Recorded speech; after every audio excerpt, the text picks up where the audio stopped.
حضور اکرم صلی اللہ علیہ وسلم فرماتے ہیں، صحیح حدیث ہے یہ، 3 لوگ سفر پر تھے، 3 دوست تھے، یہ تینوں سفر پر تھے اور یہ پہاڑوں کے راستے سے جا رہے تھے۔ ایک پہاڑ کے غار میں ان لوگوں نے پناہ لینے کے لیے تھوڑی دیر آرام کیا اور بارشیں شروع ہو گئیں، طوفانی بارش، اور ایسی بارشیں آئی کہ پہاڑ کے پتھر کھسکنے لگے اور ایک بہت بڑی چٹان کھسک کر کے یہ غار کے منہ پر آ کر گر گئی۔ غار بند اور یہ اندر 3 بیٹھے ہوئے ہیں، ہاتھ کے ہلانے سے تو پتھر جانے والا نہیں، ایک بڑی چٹان گر کر کے بند ہو چکی، ان کی قبر وہیں بننے والی۔ 3 لوگ ہلا کر کے کیا ہٹا سکتے تھے؟ اب تینوں لوگوں نے کیا کیا؟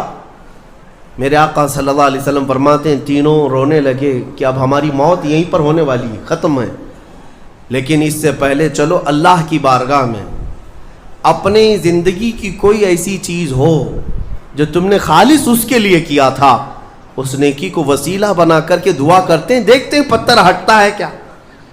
تو تینوں نے اپنی اپنی زندگی کی ایک ایک چیزیں شمار کرنا شروع کیا۔ توجہ چاہتا ہوں، پہلے ایک بندہ سجدے میں گرتا ہے اور عرض کرتا ہے، مولا تو جانتا ہے میری ایک بوڑھی ماں تھی، ماں کی خدمت بہت کیا کرتا تھا، ماں کی بہت تعظیم کرتا تھا۔ ایک دن رات کو جب میں گھر پہنچا تو میرے پاس صرف 1 روٹی تھی اور تھوڑا سا دودھ تھا۔ میرے گھر کے کئی بچے تھے، بچے بھی بھوکے تھے، لیکن میری ماں بوڑھی تھی، تو میں جب بھی گھر رات کو پہنچتا پہلے اپنی ماں کو کھلاتا، اس کے بعد اپنے بچوں کو کھانا دیتا۔ اس دن ایسا ہوا کہ میرے پاس صرف 1 روٹی اور تھوڑا سا دودھ تھا، ماں بھی بھوکی تھی اور بچے بھی۔ بچے آ کر لپٹ گئے، کہنے لگے کہ ہمارے لیے کھانا، بھوک کی شدت ہے۔ میں نے بچوں کو تھوڑی دیر کے لیے بٹھایا گھر کے باہر اور اس روٹی کو چور کر دودھ میں اپنی بوڑھی ماں کو کھلایا۔ میری بوڑھی ماں جو بھوکی تھی وہ پوری روٹی کھا گئی اور پورا شکم سیر ہو کر وہ دعا کرتے ہوئے سو گئی۔ اس رات کو میں بھی بھوکا رہا، میرے بچے بھی بھوکے رہے، ہمارے گھر میں اس کے علاوہ کوئی کھانا نہیں تھا۔ اے رب ذوالجلال، میں نے اپنی ماں کے ساتھ یہ جو حسن سلوک کیا خالص تجھے راضی کرنے کے لیے، خالص تجھے راضی کرنے کے لیے۔ مولا اگر یہ میری نیکی تجھے پسند ہے تو یہ چٹان کو ہٹا دے۔ وہ دعا کر رہا تھا، چٹان تھوڑی کھسک گئی، اپنے آپ کھسک گئی، لیکن اتنی نہیں کہ وہ نکل سکیں۔ دوسرا جو ساتھی تھا وہ سجدے میں گرا اور وہ دعا کرنے لگا۔ یہ پوری حدیث پاک موجود ہے جس کو میرے آقا نے بیان کیا۔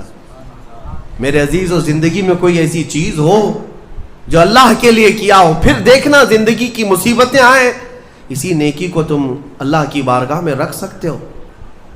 دوسرا سجدے میں گرتا اور کہتا ہے، مولا تو بہتر جانتا ہے میں اپنی چچیری بہن کا عاشق ہو گیا تھا۔ اس کی چچیری بہن تھی، چاچا کی بیٹی، عاشق ہو گیا اور ہم دونوں میں معاشقہ چلنے لگا، ایک دوسرے سے محبت کرنے لگے۔ ایک دن ایسا آیا کہ ہمارے گھر والے اور اس کے گھر والے سب باہر چلے گئے، ہم دونوں تنہا رہ گئے اور ہم دونوں ایک کمرے کے اندر آئے۔ ہم دونوں نے گناہ کرنے کا ارادہ کر لیا۔ شادی تو نہیں ہوئی تھی، نکاح بھی نہیں ہوا تھا، دونوں کھڑے ہوئے، گناہ کرنے کا ارادہ ہی تھا کہ ہم دونوں کو اچانک خیال آیا میرا رب دیکھ رہا ہے۔ ہم کپڑے اتارے اس کے سامنے جو ہمارے دلوں کے حالات بھی جانتا ہے، تو وہ میری چچیری بہن وہ بھی رونے لگی، میں بھی رونے لگا اور ہم ایک دوسرے کو ہاتھ نہیں لگائے۔ مولا اس زنا سے اور اس بدکاری سے اگر میں بچا تھا تو میرے رشتہ داروں سے ڈر کر نہیں، خالص تیری رضا کے لیے، کہ مولا کریم کے اس سلطنت کو میں اپنے گناہوں سے پامال نہیں کروں گا۔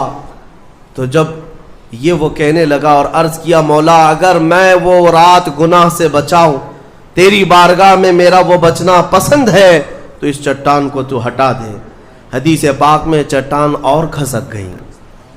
تیسرا شخص تھا، وہ سجدے میں گرا اور کہنے لگا، اے رب ذوالجلال تو بہتر جانتا ہے میں ایک زمین اور جائیداد کا مالک تھا، میرے پاس کئی مزدور کام کیا کرتے تھے، اور ایک مرتبہ ایسا ہوا کہ میں مہینہ ختم ہوتے ہی سارے مزدوروں کو ان کی تنخواہ دے دیا کرتا۔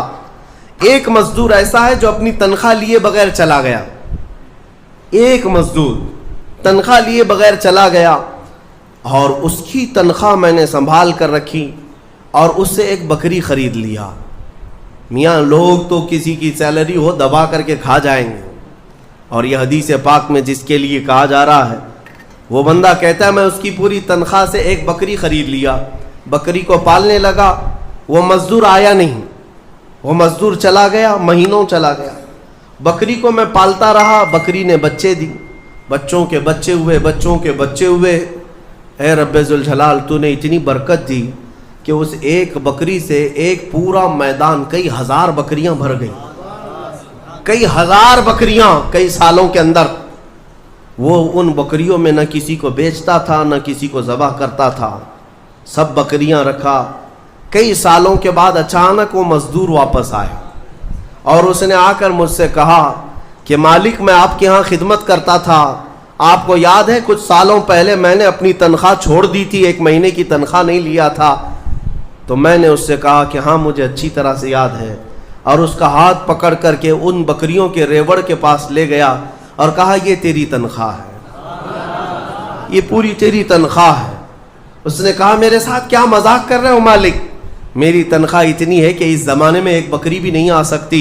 اس نے کہا ہاں بالکل تو صحیح کہہ رہا ہے، لیکن اس زمانے میں ایک بکری خرید لی میں نے، اور اسی بکری سے اللہ نے اتنی برکت دی، اس میں میرا ایک بھی حصہ نہیں، تیری ان بکریوں کا دودھ تک میں نے نہیں پیا، صرف اور صرف تیرے انتظار میں، اور یہ ساری بکریاں تو لے جا۔